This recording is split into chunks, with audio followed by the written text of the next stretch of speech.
ayiziyathethelelwa bafowethu. Mhlawumbe bakaze bakutshele, uyabona, mhlawumbe bakaze bakutshele ngalendlela engitshela ngayo, kodwa ngifuna ukuqinisekisa namhlanje ukuthi ayiziyathethelelwa bafowethu. Uma nje uke wathatha step wamamkela uJesu, izono zakho noma ngabe zingakanani, noma ngabe wenzani, ziyathethelela. And laphana ekuthethelelweni kwazo iningi into enamathele kukho, njengokuphulukiswa nje kwezifo zakho. Uyazi kwesinye isikhathi awudingi kuya kadokotela, ngitshela iqiniso la ngempela. Kwesinye isikhathi you don't need to go to a doctor, you don't need to see a specialist.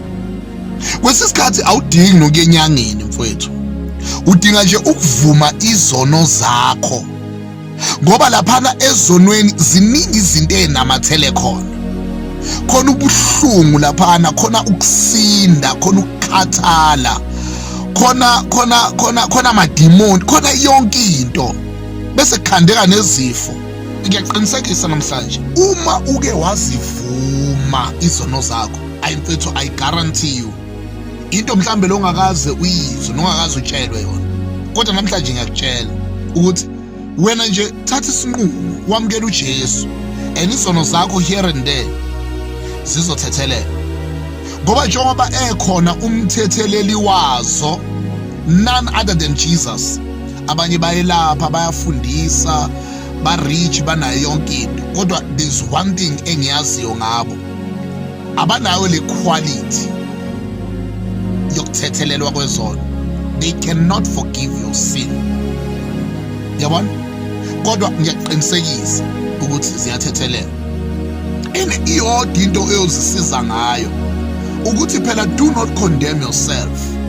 Musukuhlala entweni ucabanga ukuthi noma usuvumile ubone ngathi akwenzeke lutho. Let me tell you, zithethelelwe mfethu izono zakho. Once you receive Christ, once you acknowledge that you are a sinner, khona omunye wakwaphiliswa laphana eBhayibhelini. Uyazi ukuphiliswa kwakhe kwashiwe nje into eyodwa, kwathiwa izono zakho uthethelela. Awukashiwo ukuthi before kuthiwa usuphilisiwe esifeni sakho, kwathiwa izono zakho seyethethelela. Ngoba laphana ekuthethelelweni kwezono kuphiliswa nezifo. Mamukele mfethu uJesu, khona engifuna ukuyibona kuwe, nawe futhi uzofakaza ngayo. God bless.